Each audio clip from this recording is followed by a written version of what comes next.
Bonjour et bienvenue sur le plateau de Bonjour chez vous. Aujourd'hui, notre thème du jour est « Espérons contre toute espérance ». Oui, nous vous encourageons à espérer, à croire que Dieu a le meilleur pour vous, même si ça fait longtemps que vous attendez. Amen. Amen. Alléluia. Une émission pour fortifier nos frères, nos sœurs, peut-être nous fortifier nous aussi en fonction de ce qu'on vit. Il y a ces temps d'attente qui sont très longs. Abraham en sait quelque chose. Le titre est clairement inspiré d'Abraham et de sa foi qui a espéré contre toute espérance. Et aujourd'hui, nous allons espérer contre toute espérance. Il y a des situations qu'on peut vivre, des temps d'attente particulièrement longs. On attend la percée, on attend l'accomplissement de la promesse. Non, Dieu ne nous a pas oubliés. Et nous allons espérer contre toute espérance. Et Jonathan, tu vas faire une rubrique « Pasteur, j'ai une question aujourd'hui ». Oui, alors nous n'allons pas traverser le cap de Bonne-Espérance. Oh, tu l'avais préparé. Là, ça arrivé, c'est l'inspiration. Là. L'inspiration, c'est fou. Ça. Mais bon, on va justement voir si on peut tordre le bras de Dieu, comme on dit, une expression québécoise, ou forcer les choses. C'est ça, en termes de délai, c'est ça. ça. Hein, on va voir si on peut imposer des délais ou non. À Dieu, et ça c'est une bonne question, je pense qu'il y a pas mal de gens qui attendent ta réponse avec impatience. Nadine, le livre de la semaine aujourd'hui. Oui, on a un livre de la semaine à propos du docteur Creflo Dollar, qui a la puissance de vaincre les problèmes, le système de sécurité divin pour vaincre l'adversité. Donc, un livre avec plein de pépites, plein de petites réponses aux questions que les gens se posent dans ces situations-ci. Merveilleux. Et Aurélie, on termine avec toi un témoignage d'une femme. Oui, exactement. Et elle a intitulé « Il est bon de s'attendre à Dieu ». Donc, on va voir comment cette femme, Paul Agrienne, elle s'est attendue à Dieu et elle a vécu un miracle. Yes, on aime ça. On va finir en beauté avec un témoignage qui encourage. Il y a des longues attentes, mais il y a des belles percées aussi Amen. au bout de ces attentes. Et on commence cette émission avec toi dans la pensée du jour.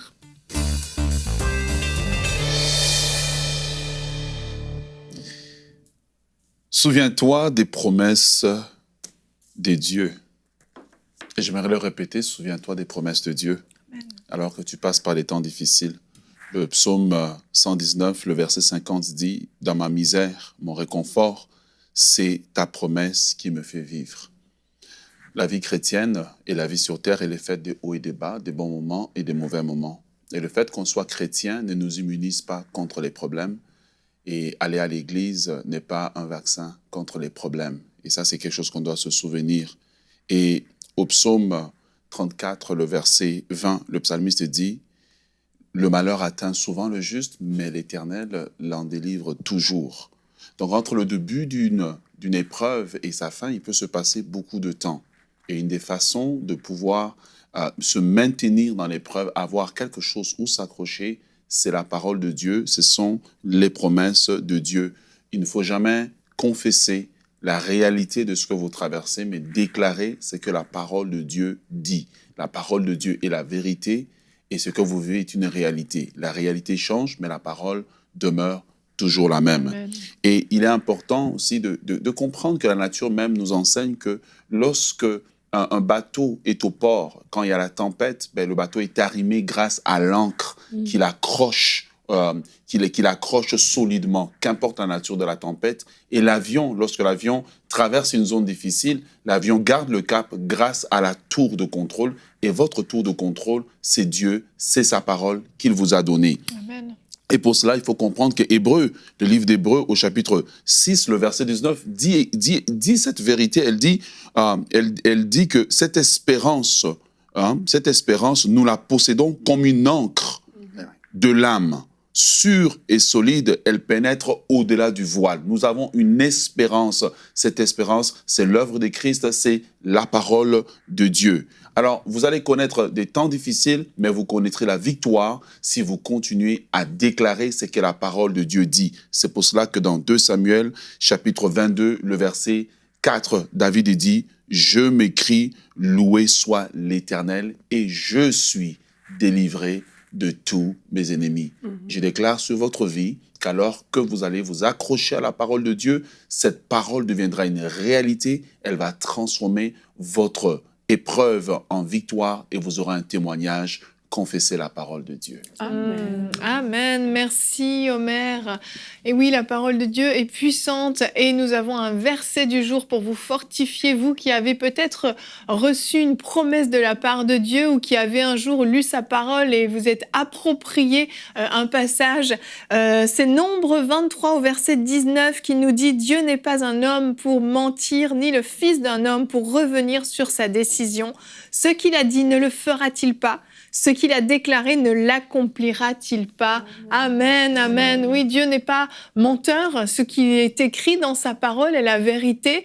Pour autant qu'on mette en pratique sa parole et non s'approprier simplement un verset parce que ça fait notre affaire, mais vraiment que cette parole soit en nous, qu'on y croit et qu'on y mette toute notre espérance parce qu'on a besoin d'avoir cette parole en nous pour être capable justement de se l'approprier et de la confesser. C'est ça, et ce qui nous permet justement de ne pas désespérer, mais de garder espérance, eh bien, c'est d'avoir les yeux fixés sur cette parole et c'est de serrer ses promesses sur notre cœur. Il y a quelque chose que, dans l'introduction, je me suis dit « Ah, mais j'ai déjà dit ça dans Bonjour chez vous, mais je vais me permettre de le répéter aujourd'hui. » Je m'inspire de toi, c'est ça? C'est ça, il y a quelque chose que j'ai déjà dit. Oui. Je fais référence à l'espagnol ici, hablo un poquito espagnol. Si, Et en espagnol, espère, Ah oui. en espagnol, ça veut dire attendre. Et espérer, c'est attendre. Et d'ailleurs, on le dit en français, je m'y attendais pas. Eh bien, il faut s'y attendre.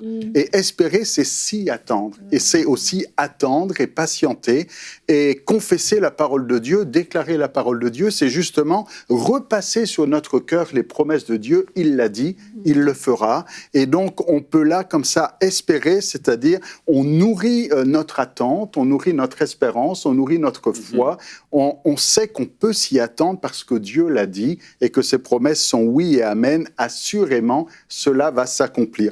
Alors, déclarer, confesser, c'est en fait se rappeler à soi-même tout ce que Dieu a déjà dit. Il y a une différence entre déclarer « je déclare que telle chose va arriver ». Bon, ça...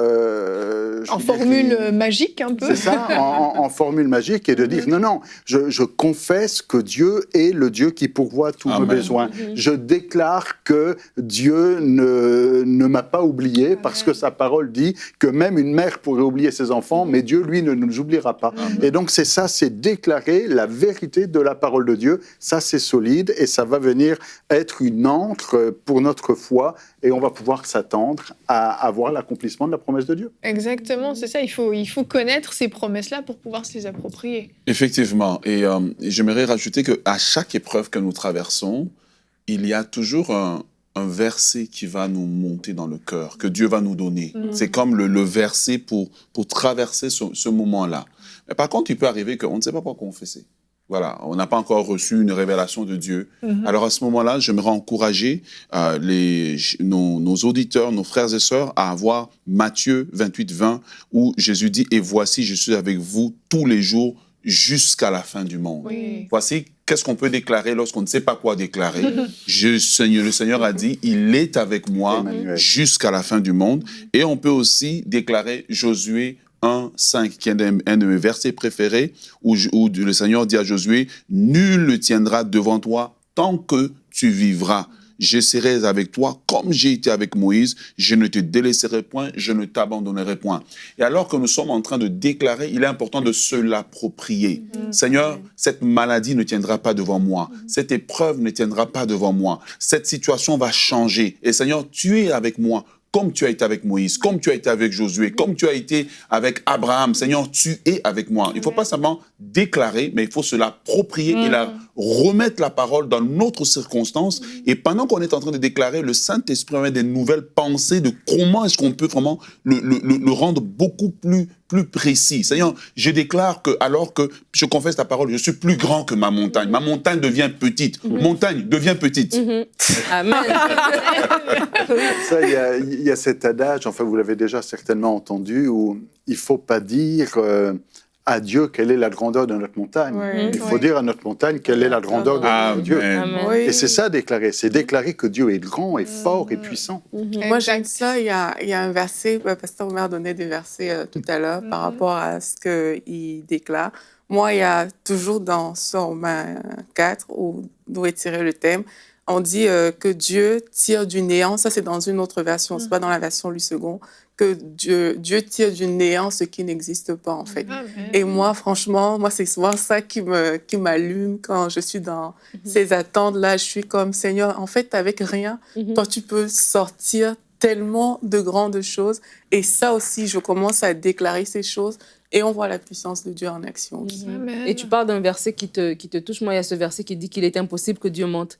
Tout simplement. On vient de le lire, c'est le verset. Et vraiment, bon, dans une autre façon. Et vraiment, juste cette déclaration qu'il est impossible que Dieu manque, déjà, moi, ça m'a porté. Et ça peut déjà vous porter devant des situations, un manque, peu importe qu'une montagne qui est trop grande devant toi. Mais si Dieu l'a dit, il est impossible que Dieu mente. Donc, ma réalité, elle est fausse, en fait. La vérité, c'est ce que Dieu a dit. Et c'est vraiment important, comme mon mère le dit, de le dire et de dire à tes situations, en fait, tu sembles grande, mais en fait, tu es petite, tu es minime, tu es mini. Et c'est important de le dire pour qu'on s'élève au-dessus de nos circonstances. Et ça nous donne, en fait, cette paix, parce que pendant qu'on attend, peut-être c'est des mois, peut-être que c'est même des années pour certaines personnes. Mais pendant ce temps d'attente, il y a une paix qui doit nous porter, il y a une joie, il y a une vie qui continue. Et j'avais partagé dans Parole de femme un témoignage d'une dame que j'avais rencontrée qui vivait un temps de stérilité. Et dans son mariage, ça faisait vraiment plusieurs années et elle pleurait sur ça. Vraiment, c'était devenu une souffrance.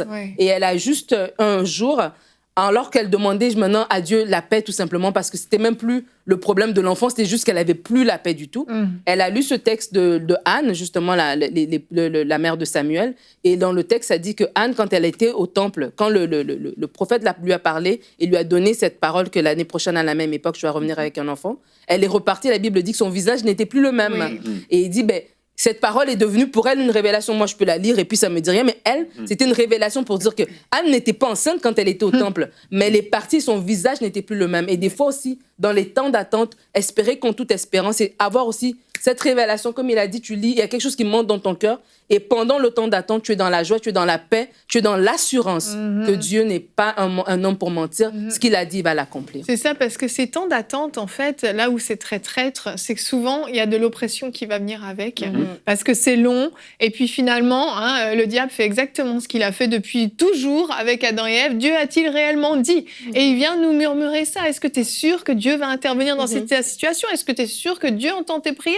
Est-ce que tu es sûr que Dieu est vraiment concerné par ta vie, par ce que tu vis? Et il y a une oppression qui vient avec, et c'est ce que Anne clairement vivait, effectivement, quand elle est arrivée au temple. Elle était chargée, mais tellement chargée d'oppression, de tristesse, de douleur. Et effectivement, elle reçoit cette parole et elle ressort. Et vous qui êtes à la maison, qui avez peut-être ce temps d'attente qui devient tellement lourd que vous avez l'impression d'être accablé sous un poids, vous avez perdu votre paix, vous avez perdu votre joie, confessez cette parole, vous réappropriez les promesses de Dieu, a vraiment la puissance de faire fuir le diable, comme Jésus l'a fait dans le désert. C'est avec la parole qu'il a fait fuir Satan. Vous, avec la parole de Dieu, vous allez faire fuir ces oppressions et la paix et la joie vont revenir en vous, redonner la certitude que Dieu va intervenir. Et Omer, si tu veux bien, on va prier pour nos gens, nos téléspectateurs à la maison qui vivent justement ce temps d'attente et c'est devenu tellement lourd pour eux, qui sont accablés. Je crois vraiment ils ont besoin de vivre une percée, une libération pour se réapproprier ce que Dieu a dit pour eux. Père, nous sommes devant toi. Dans le nom de Jésus, nous prions pour nos bien-aimés qui sont dans un temps d'attente. Et nous prions pour un esprit de révélation de ta parole. Nous prions pour des rémas qui vont leur être donnés, Seigneur. Nous prions pour que les rémas, pour que la parole précise qu'ils doivent prononcer leur soit accordée. Alors que tu prononces la parole de Dieu, je déclare que tu es fortifié. Alors que tu déclares la parole de Dieu, je déclare que tu es fortifié. Que pendant que tu déclares la parole de Dieu, cette parole devient comme une épée qui tranche dans le problème, qui tranche dans le camp de l'ennemi, qui rend cette montagne plus petite. Elle fond, le problème fond, la maladie fond, le cancer fond. Pendant que tu prononces la parole, le cancer fond. Il fond à cause de la puissance de la parole. Au nom de Jésus, reçois la force divine pendant que tu prononces la parole de Dieu. Oui, mon Dieu pourvoira à tous tes besoins. Mon Dieu pourvoira à tous tes besoins. Tu n'es pas seul, tu es fortifié. Abrache kemando robo shibra anoste kemereka indoshteka. Renesta moroko inde kebose kemaraka shinde bose braide konebeka. Yando soko marike monono shandere besamara konemaka. Shandoro komane kemase. Reçois au nom de Jésus. Et je déclare que cet homme qui t'a quitté là, qui t'a quitté, qui est parti, je le vois en train de revenir. Je le vois venir avec ses bagages, revenir. Il a quitté parce qu'un esprit, comme un esprit de folie est venu sur lui. Mais je le vois en train de revenir. Au nom de Jésus, que cela arrive dans ta vie. Au nom de Jésus. Au nom de Jésus. Sois libéré maintenant de cette oppression. Sois libéré de la peur. Ma sœur, cet homme revient au nom de Jésus. Amen. Amen. Que la paix de Dieu qui surpasse toute intelligence remplisse vos cœurs et vos âmes au nom de Jésus-Christ. Merci pour ce temps de prière. Je crois que vous avez reçu à la maison et on va répondre maintenant à une question que vous vous posez peut-être. Jonathan, c'est toi qui vas répondre à cette question d'Urbain d'Afrique du Sud, qui nous a demandé: peut-on s'imposer, donc s'imposer à soi-même, ou imposer un délai à Dieu dans la prière? Est-ce qu'on peut dire, Seigneur, la semaine prochaine, je veux ça? Justement, je n'avais pas fait attention qu'il est en Afrique du Sud, donc il connaît bien le Cap de Bonne-Espérance. Effectivement. Et ce n'est pas juste un petit jeu de mots ici, parce qu'il faut comprendre que ces caps-là, que ce soit en Afrique du Sud ou que ce soit en Amérique du Sud, il y a beaucoup de tempêtes et les bateaux qui passent là ne savent pas s'ils vont couler ou s'ils vont réussir. Oui.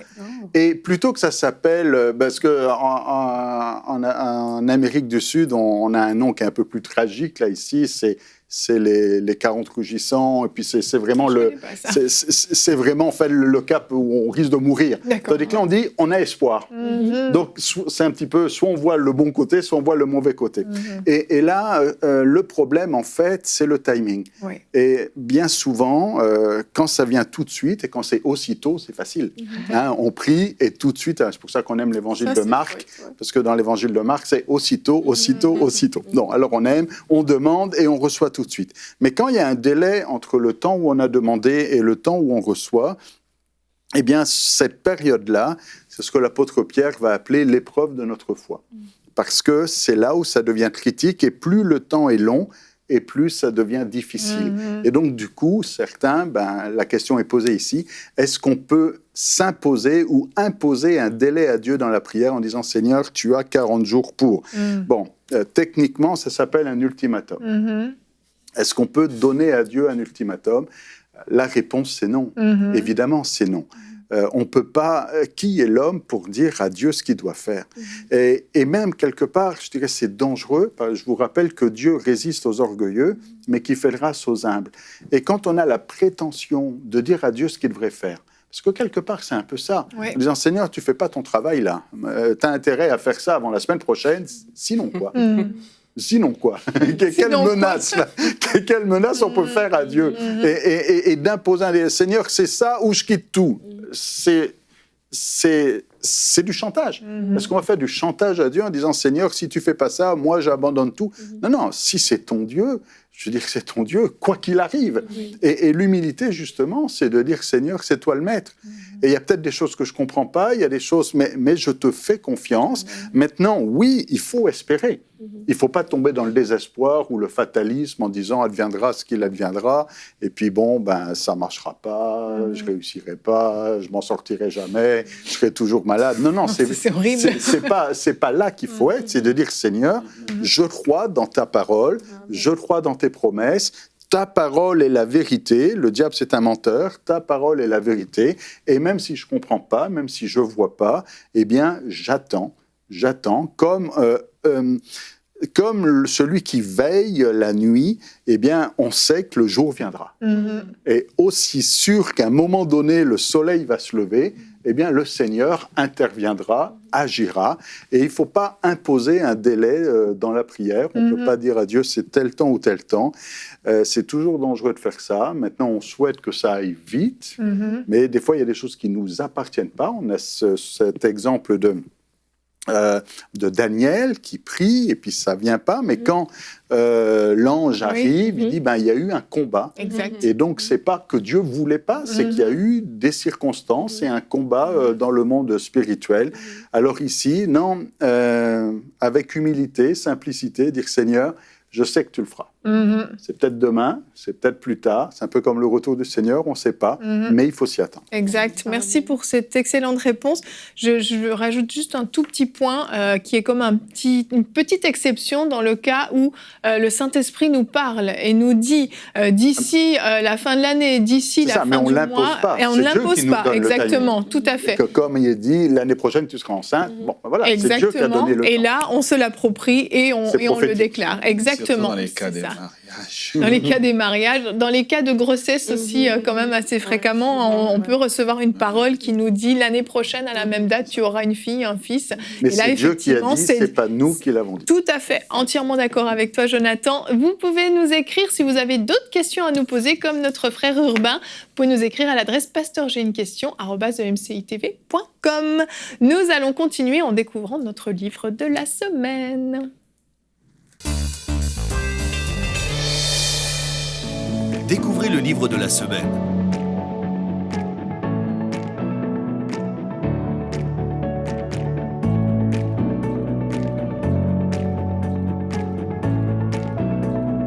Disponible sur emciboutique.com. Alors aujourd'hui, nous présentons le livre du Dr. Creflo Dollar, qui est un théologien, pasteur de l'église World Changer, un gros mouvement d'église à Atlanta, aux États-Unis, depuis plus d'une trentaine d'années. C'est vraiment un homme qui est très, que Dieu bénit vraiment dans le ministère. Il a écrit plusieurs livres, dans celui-ci, La puissance de vaincre les problèmes.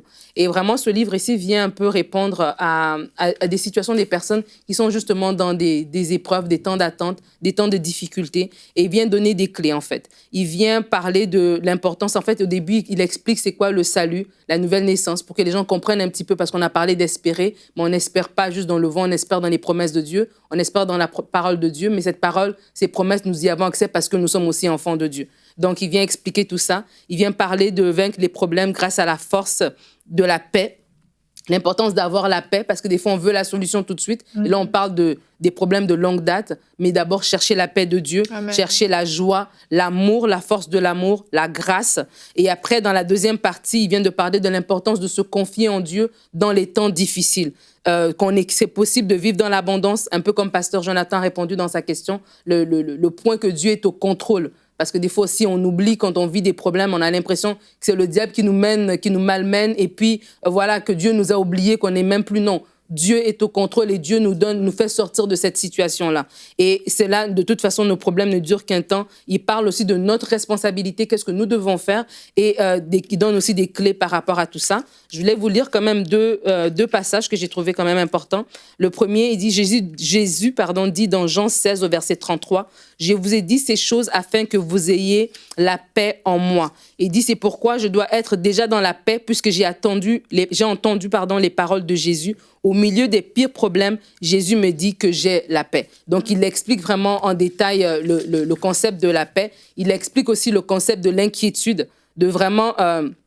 il dit, ce n'est pas par hasard si la Bible nous met en garde contre l'inquiétude, parce que c'est de là que viennent les problèmes. Néanmoins, la parole de Dieu apporte la paix. Et il explique dans plusieurs versets, surtout celui de Luc, quand Marthe s'exclame, voilà, Seigneur, tu aurais dû venir si tu étais là, mon frère sera ressuscité. Et un dernier point que j'ai envie de vous lire, c'est de l'importance de maintenir le cap. Il dit, Dieu nous fournit les moyens de nous sortir de la tempête. Il est grand temps que nous apprenions à nous en servir. Il est temps de verrouiller nos ailes d'aigle, donc il donne l'image de l'aigle qui est plus haut dans le livre, et de nous envoler. Il est temps de nous équiper. Mettez vos ailes et vous ne serez plus là et fatigués. Comment ? Fixez votre esprit sur la parole de Dieu et ne permettez pas à l'affliction, aux persécutions, aux soucis de ce monde, à la vanité des richesses ou à l'envie des choses de ce monde de vous empêcher de vivre dans le trop-plein, l'abondance de Dieu. Donc, ce livre est disponible sur emciboutique.com, La puissance de vaincre les problèmes de Creflo Dollar. Merci beaucoup, Nadine. Nous continuons, Aurélie, avec toi dans la rubrique témoignages.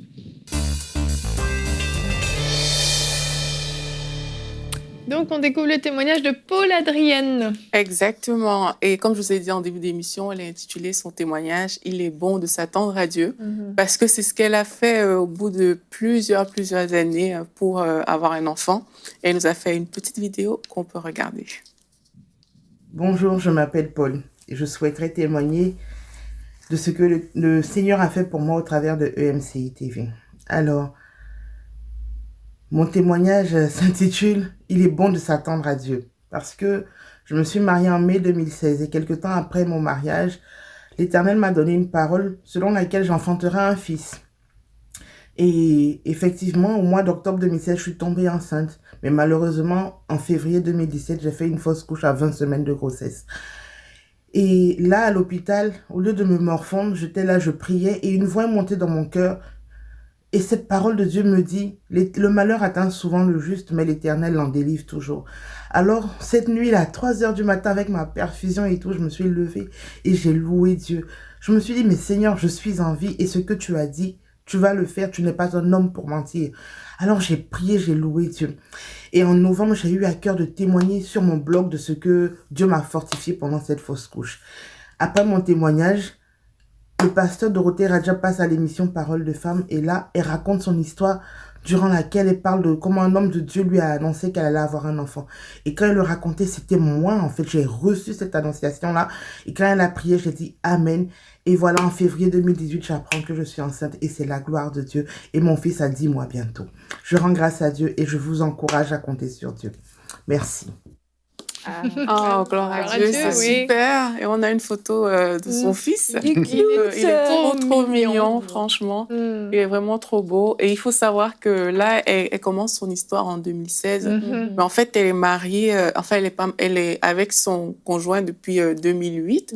Et elle a suivi tout un processus, en fait, de la part du Seigneur. Et dans ce processus, justement, il a fallu qu'elle se mette en règle sur différents points, dont son mariage. Il a fallu aussi qu'elle aligne sa vie spirituelle parce que c'était pas vraiment ça au départ.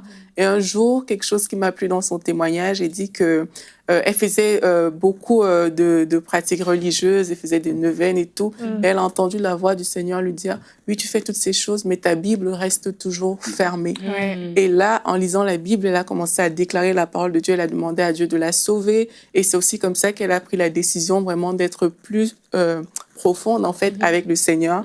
Et qu'elle a découvert EMCI TV par la suite et qu'on assiste aussi à ce beau miracle. Gloire à Dieu, c'est extraordinaire, c'est ça. Donc, c'est finalement depuis 2008 qu'elle était dans cette attente. C'est ça. Parce que le mariage a eu lieu qu'en 2016, mais ça fait quand même de nombreuses années qu'elle était dans cette attente et Dieu l'a exaucée. Il a tenu sa promesse. Parce que quand Dieu nous fait une promesse, il l'accomplit, il tient sa parole et on l'a dit, il n'est pas un menteur, il n'est pas fils d'homme pour mentir et gloire à Dieu. Merci à vous tous pour cette très belle émission qui est encourageante. Je crois qu'à la maison, vous avez été fortifiés dans votre temps d'attente, dans ce temps peut-être d'épreuve qui dure peut-être depuis trop longtemps à vos yeux. Soyez vraiment encouragés, fortifiés, accrochez-vous à la parole de Dieu, aux promesses que Dieu vous a faites. Et nous allons nous retrouver demain. Notre thème sera « Homme, tu es un pilier dans ton foyer ». Et oui, une émission dédiée aux hommes, mais mesdames, vous avez aussi des choses à apprendre dans ce domaine-là.